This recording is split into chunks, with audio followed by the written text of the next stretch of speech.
ಸ್ನೇಹಿತರೆ ನಮಸ್ಕಾರ. ನೀವು ನೋಡ್ತಾ ಇದ್ದೀರಾ ಟೆಕ್ನಿಕಲ್ ತಪಸ್ ಯೂಟ್ಯೂಬ್ ಚಾನಲ್. ನಾನು ವಿಕ್ರಮ್. ಸ್ನೇಹಿತರೆ, ಈಗಾಗಲೇ ಕರ್ನಾಟಕದ ಹಲವಾರು ಪ್ರದೇಶಗಳಲ್ಲಿ ಈಗಾಗಲೇ ಯಶಸ್ವಿಯಾಗಿ ನಾಗರಿಕರಿಗೆ ಸೌಲಭ್ಯಗಳನ್ನು ನೀಡ್ತಿದೆ. ಅದೇ ನಿಟ್ಟಿನಲ್ಲಿ ಕರ್ನಾಟಕ ಸರ್ಕಾರ ಇನ್ನೂ ಹೆಚ್ಚಿನ ಜನರಿಗೆ ಈ ಸೌಲಭ್ಯ ಸಿಗುವ ನಿಟ್ಟಿನಲ್ಲಿ ಕರ್ನಾಟಕ ಒನ್ ಫ್ರಾಂಚೈಸಿಗೆ ಅರ್ಜಿಗಳನ್ನ ಆಹ್ವಾನಿಸಿರುವಂತದ್ದು ನೀವಿಲ್ಲಿ ಗಮನಿಸ್ತಾ ಇರಬಹುದು. ನೀವು ಫ್ರಾಂಚೈಸಿಯನ್ನ ಪಡೆದುಕೊಳ್ಳೋದ್ರಿಂದ ಯಾವೆಲ್ಲ ಸರ್ವಿಸ್ ನ ನಾಗರಿಕರಿಗೆ ತಲುಪಿಸಬಹುದು ಅಂದ್ರೆ, ಆಧಾರ್ ಕಾರ್ಡ್ಗೆ ಸಂಬಂಧಿಸಿದಂತ ಸರ್ವಿಸ್ಗಳನ್ನ ನೀಡಬಹುದು, ಅಥವಾ ಬೇರೆ ಬೇರೆ ಡಿಪಾರ್ಟ್ಮೆಂಟ್ ನ ಸರ್ವಿಸ್ಗಳನ್ನ ಇಲ್ಲಿ ನೀಡಬಹುದು. ಈ ಸ್ಟ್ಯಾಂಪಿಂಗ್ಗೆ ಸಂಬಂಧಿಸಿದಂತ ಸರ್ವಿಸ್ಗಳನ್ನ ನೀಡಬಹುದು. ಫುಡ್ ಅಂಡ್ ಸಿವಿಲ್ ಸರ್ವಿಸ್ ಇಲ್ಲಿ ನಾಗರಿಕರಿಗೆ ನೀಡಬಹುದು. ನಂತರ ಬಹಳ ಮುಖ್ಯವಾಗಿ ಜನರಿಗೆ ಬಹಳ ಅವಶ್ಯಕತೆ ಇರುವ ರೆವಿನ್ಯೂ ಡಿಪಾರ್ಟ್ಮೆಂಟ್ ಅಂದ್ರೆ ಕಂದಾಯ ಇಲಾಖೆಯ ಸರ್ವಿಸ್ಗಳನ್ನ ಕೂಡ ಜನರಿಗೆ ನೀಡಬಹುದು. ಇದರಲ್ಲೇ ಹಲವಾರು ಸೇವೆಗಳನ್ನ ಕೂಡ ನೀವು ನಾಗರಿಕರಿಗೆ ಒದಗಿಸಬಹುದು. ಹೌದು ಸ್ನೇಹಿತರೆ, ನೀವು ಈ ಕರ್ನಾಟಕ ಒನ್ ಫ್ರಾಂಚೈಸಿಯನ್ನ ತೆಗೆದುಕೊಳ್ಳುವ ಮುಖಾಂತರ ಒಂದೇ ಸೂರಿನಡಿ ಸರ್ಕಾರದ ವಿವಿಧ ಇಲಾಖೆಯ ಸೌಲಭ್ಯಗಳನ್ನ ನಾಗರಿಕರಿಗೆ ಒದಗಿಸುವ ಒಂದು ಪ್ಲಾಟ್ಫಾರ್ಮ್ ಇದಾಗಿದೆ. ನೀವು ಈ ಫ್ರಾಂಚೈಸಿಯನ್ನ ಪಡೆದುಕೊಳ್ಬೇಕಂದ್ರೆ ಹೇಗೆ ಆನ್ಲೈನ್ ಮೂಲಕ ಅರ್ಜಿ ಸಲ್ಲಿಸಬೇಕು ಎಂಬ ಮಾಹಿತಿಯನ್ನ ಇವತ್ತಿನ ವಿಡಿಯೋದಲ್ಲಿ ತಿಳಿಸಲಿದ್ದೇನೆ. ವಿಡಿಯೋನ ಸ್ಕಿಪ್ ಮಾಡದೆ ಸಂಪೂರ್ಣವಾದ ವಿಡಿಯೋನ ವೀಕ್ಷಣೆ ಮಾಡಿ. ಹೀಗೆ ಹೆಚ್ಚಿನ ಉಪಯುಕ್ತ ವಿಡಿಯೋಗಳನ್ನು ನೋಡಲು ನಮ್ಮ ಟೆಕ್ನಿಕಲ್ ತಪಸ್ ಯೂಟ್ಯೂಬ್ ಚಾನಲ್ ಮರೆಯದೆ ಸಬ್ಸ್ಕ್ರೈಬ್ ಮಾಡ್ಕೊಳ್ಳಿ. ವಿಡಿಯೋ ಶುರು ಮಾಡೋಕ್ಕೂ ಮುಂಚೆ ವಿಡಿಯೋಗೊಂದು ತಪ್ಪದೆ ಲೈಕ್ ಮಾಡಿ ಅಂತ ಹೇಳ್ತಾ ಬನ್ನಿ ಹಾಗಾದ್ರೆ ಇವತ್ತಿನ ವಿಡಿಯೋನ ಶುರು ಮಾಡೋಣ. ಈ ಕರ್ನಾಟಕ ಒನ್ ಫ್ರಾಂಚೈಸಿಯನ್ನ ಪಡೆದುಕೊಳ್ಬೇಕು ಅಂದ್ರೆ ಆನ್ಲೈನ್ ಮೂಲಕ ಅರ್ಜಿಯನ್ನ ಸಲ್ಲಿಸಬೇಕಾಗುತ್ತೆ. ನಂತರ ನಿಮ್ಮ ಅರ್ಜಿ ಅಕ್ಸೆಪ್ಟ್ ಆಗುತ್ತೋ ರಿಜೆಕ್ಟ್ ಆಗುತ್ತೋ ಹೇಗೆ ಸ್ಟೇಟಸ್ನ ಚೆಕ್ ಮಾಡೋದು ಅಂತ ಕೂಡ ನಾನು ಹೇಳ್ತೀನಿ. ನೀವು ಅರ್ಜಿ ಸಲ್ಲಿಸೋಕ್ಕೂ ಮುಂಚೆ ಈ ಕೆಳಗೆ ನೋಡ್ತಾ ಇರ್ಬೋದು, 2 ಆಪ್ಷನ್ ಇದೆ. ಈ ಆಪ್ಷನ್ ಮೇಲೆ ಕ್ಲಿಕ್ ಮಾಡಿಕೊಂಡು ನಿಮ್ಮ ಜಿಲ್ಲೆ ಅಥವಾ ತಾಲೂಕಿನಲ್ಲಿ ಕರ್ನಾಟಕ ಒನ್ ಫ್ರಾಂಚೈಸಿಯನ್ನ ಪಡೆದುಕೊಳ್ಳಲು ಅರ್ಜಿಯನ್ನ ಆಹ್ವಾನಿಸಿದೆಯಾ ಅಂತ ಒಮ್ಮೆ ಚೆಕ್ ಮಾಡ್ಕೋಬೇಕಾಗತ್ತೆ. ಹೀಗಾಗಿ ಈ ಮೇಲಿನ ಲಿಂಕ್ ಮೇಲೆ ಕ್ಲಿಕ್ ಮಾಡಿಕೊಂಡು ನೀವು ತಿಳ್ಕೊಬಹುದು. ಇದನ್ನ ತಿಳ್ಕೊಂಡ ನಂತರ ಹೀಗೆ ಸ್ಕ್ರಾಲ್ ಡೌನ್ ಮಾಡಿದ್ರೆ ಇಲ್ಲೊಂದು ಟರ್ಮ್ಸ್ ಅಂಡ್ ಕಂಡೀಷನ್ ಮೇಲೆ ನೀವು ಕ್ಲಿಕ್ ಮಾಡಬೇಕಾಗುತ್ತೆ. ಕ್ಲಿಕ್ ಮಾಡಿದ ನಂತರ ಅಪ್ಲೈ ಮೇಲೆ ಕ್ಲಿಕ್ ಮಾಡ್ಕೊಳ್ಳಿ. ಬಹಳ ಮುಖ್ಯವಾಗಿ ನಿಮ್ಮ ಮೊಬೈಲ್ ನಂಬರ್ ಮತ್ತು ಇಮೇಲ್ ಐಡಿಯನ್ನ ಎಂಟರ್ ಮಾಡಬೇಕಾಗತ್ತೆ. ನಂತರ OTP ಮೇಲೆ ಕ್ಲಿಕ್ ಮಾಡ್ಕೊಂಡ್ರೆ ನಿಮ್ಮ ಮೊಬೈಲ್ ನಂಬರ್ಗೆ OTP ಬರುತ್ತೆ, ಅದನ್ನ ಎಂಟರ್ ಮಾಡ್ಕೊಳ್ಳಿ. ಇದರ ನಂತರ ನಿಮ್ಮ ಇಮೇಲ್ ಐಡಿಗೂ ಕೂಡ OTP ಬಂದಿರುತ್ತೆ, ಅದನ್ನ ಎಂಟರ್ ಮಾಡ್ಕೊಂಡು ವ್ಯಾಲಿಡ್ OTP ಮೇಲೆ ಕ್ಲಿಕ್ ಮಾಡ್ಕೊಳ್ಳಿ. ನಂತರ ಮೊದಲಿಗೆ ಇಲ್ಲಿ ಒಂದು ಆನ್ಲೈನ್ ಅಪ್ಲಿಕೇಶನ್ ಫಾರ್ಮ್ ಓಪನ್ ಆಗುತ್ತೆ. ಅಂದ್ರೆ ಫ್ರಾಂಚೈಸಿಯನ್ನ ಪಡೆದುಕೊಳ್ಳಲು ನೀವು ರಿಜಿಸ್ಟ್ರೇಷನ್ ಫಾರ್ಮ್ ನ ಫಿಲ್ಅಪ್ ಮಾಡಬೇಕಾಗುತ್ತೆ. ಬಹಳ ಸಿಂಪಲ್ ಆಗಿರುವ ರಿಜಿಸ್ಟರ್ ಫಾರ್ಮು. ಮೊದಲಿಗೆ ನಿಮ್ಮ ಮೊಬೈಲ್ ನಂಬರ್ ಮತ್ತು ಇಮೇಲ್ ಐಡಿ ಅಡ್ರೆಸ್ ಎಂಟರ್ ಆಗಿರುತ್ತೆ.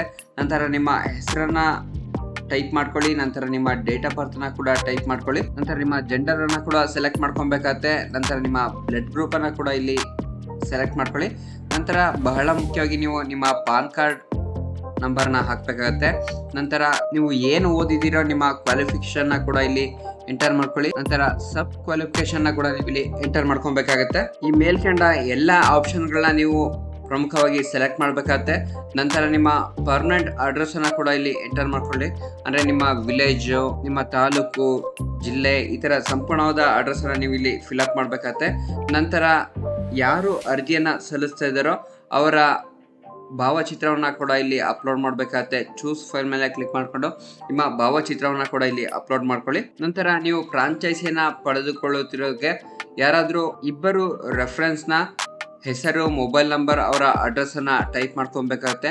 ಹಾಗೆ 2ನೇ ಪಾರ್ಟಿಯ ರೆಫರೆನ್ಸ್ ನ ಕೂಡ ನೀವು ಇಲ್ಲಿ ಹಾಕ್ಬೇಕಾಗತ್ತೆ. ಇದಾದ ನಂತರ ನೀವು ಎಲ್ಲಿ ಫ್ರಾಂಚೈಸಿಯನ್ನ ಸ್ಥಾಪನೆ ಮಾಡ್ತಿದ್ದೀರಾ ಅದರ ಸಂಪೂರ್ಣ ಡೀಟೇಲ್ ನ ಕೂಡ ನೀವು ಇಲ್ಲಿ ಹಾಕೊಬೇಕಾಗತ್ತೆ. ಈ ಶಾಪು ಓನ್ ಅಥವಾ ರೆಂಟಿಗೆ ತಗೊಂಡಿರೋದೋ ಎಂಬ ಆಪ್ಷನ್ ಕೂಡ ಇಲ್ಲಿ ಕೊಟ್ಟಿರೋಂಥದ್ದು ನೀವು ಸೆಲೆಕ್ಟ್ ಮಾಡ್ಕೊಬೇಕಾಗತ್ತೆ. ನಂತರ ಬಹಳ ಮುಖ್ಯವಾಗಿ ನೀವು ಕೆಲವೊಂದು ದಾಖಲಾತಿಗಳನ್ನ ಇಲ್ಲಿ ಅಪ್ಲೋಡ್ ಮಾಡಬೇಕಾಗುತ್ತೆ. ಹೀಗಾಗಿ ಮೊದಲಿಗೆ ನಿಮ್ಮ ಪಾನ್ ಕಾರ್ಡ್ ಅನ್ನ PDF ಫಾರ್ಮೆಟ್ ನಲ್ಲಿ ಫೋಟೋ ತೆಗೆದುಕೊಂಡು PDF ಫಾರ್ಮೆಟ್ ನ ಮಾತ್ರ ಇಲ್ಲಿ ಅಪ್ಲೋಡ್ ಮಾಡಬೇಕಾಗುತ್ತೆ. ನಂತರ ಅದೇ ರೀತಿಯಾಗಿ ನಿಮ್ಮ PUC ಸರ್ಟಿಫಿಕೇಟ್ ನ ಕೂಡ ಇಲ್ಲಿ ಅಪ್ಲೋಡ್ ಮಾಡಬೇಕಾಗುತ್ತೆ. ಅಥವಾ ITI ಅಥವಾ ಡಿಗ್ರಿ, ಪೋಸ್ಟ್ ಗ್ರಾಜುಯೇಟ್ ಈ ತರದ ಸರ್ಟಿಫಿಕೇಟ್ ಇದ್ರೂ ಕೂಡ ನೀವು ಇಲ್ಲಿ ಅಪ್ಲೋಡ್ ಮಾಡಬಹುದು. ಆದ್ರೆ ಮಿನಿಮಮ್ ಇಲ್ಲಿ PUC ನ ಕೇಳ್ತಿರೋಂಥದ್ದು. ನಂತರ ಅಡಿಷನಲ್ ಆಗಿ ಯಾವ್ದಾದ್ರು ಸರ್ಟಿಫಿಕೇಟ್ ಇತ್ತು, ಯಾವ್ದಾದ್ರು ಕೋರ್ಸ್ಗಳು ಮಾಡಿರೋ ಸರ್ಟಿಫಿಕೇಟ್ ಇತ್ತು ಅಂದ್ರೂ ಕೂಡ ನೀವು ಇಲ್ಲಿ ಅಪ್ಲೋಡ್ ಮಾಡೋಕ್ಕೆ ಅವಕಾಶ ಇದೆ. ಇಷ್ಟನ್ನ ನೀವು ಫಿಲ್ಅಪ್ ಮಾಡಿದ ನಂತರ ನೀವು ಅರ್ಜಿ ಸಲ್ಲಿಸಿರೋದು ಸರಿಯಾಗಿದೆಯೋ, ನೀವು ಟೈಪ್ ಮಾಡಿರೋದು ಸ್ಪೆಲ್ಲಿಂಗ್ ಸರಿಯಾಗಿದೆಯೋ ಎಂಬ ಮಾಹಿತಿಯನ್ನ ನೀವು ಮತ್ತೊಮ್ಮೆ ಚೆಕ್ ಮಾಡ್ಕೊಳ್ಳಿ. ಇದರ ನಂತರ ಈ ಅಪ್ಲಿಕೇಶನ್ ಫೀಸ್ ಬಂದು 100 ರೂಪಾಯಿ ಆಗಿರುತ್ತೆ. ಹೀಗಾಗಿ ನೀವು ಅಪ್ಲಿಕೇಶನ್ ಫಿಲ್ಅಪ್ ಮಾಡಿದ ನಂತರ ಈ ಕೆಳಗೆ ಕಾಣ್ತಿರುವ ಕ್ಯಾಪ್ಚರ್ ಅನ್ನ ಎಂಟರ್ ಮಾಡಿಕೊಂಡು make payment to register franchise ಮೇಲೆ ಕ್ಲಿಕ್ ಮಾಡ್ಕೊಂಡ್ರೆ ನಿಮ್ಗಲ್ಲಿ ಪೇಮೆಂಟ್ ಮಾಡೋಕ್ಕೆ ಆಪ್ಷನ್ ಬರುತ್ತೆ. ನೀವು 100 ರೂಪಾಯಿ ಪೇಮೆಂಟ್ನ ಮಾಡಿದ ನಂತರ ನಿಮ್ಗೊಂದು ಎಕ್ನಾಲಜ್ಮೆಂಟ್ ಬರುತ್ತೆ. ಆ ಎಕ್ನಾಲಜ್ಮೆಂಟ್ನ ಮುಖ್ಯವಾಗಿ ಡೌನ್ಲೋಡ್ ಮಾಡಿ ಇಟ್ಕೊಳ್ಳಿ.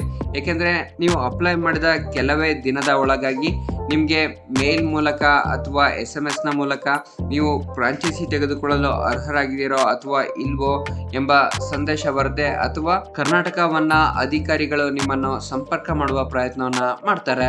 ಸೊ ಸ್ನೇಹಿತರೆ, ಇದಾಗಿತ್ತು ಕರ್ನಾಟಕ ಒನ್ ಫ್ರಾಂಚೈಸಿಯನ್ನ ತೆಗೆದುಕೊಳ್ಳಲು ನೀವು ಹೇಗೆ ಆನ್ಲೈನ್ ಮೂಲಕ ಅರ್ಜಿ ಸಲ್ಲಿಸಬೇಕು ಎಂಬ ಮಾಹಿತಿಯನ್ನ ಇವತ್ತಿನ ವಿಡಿಯೋದಲ್ಲಿ ನೀಡಿದ್ದೇನೆ.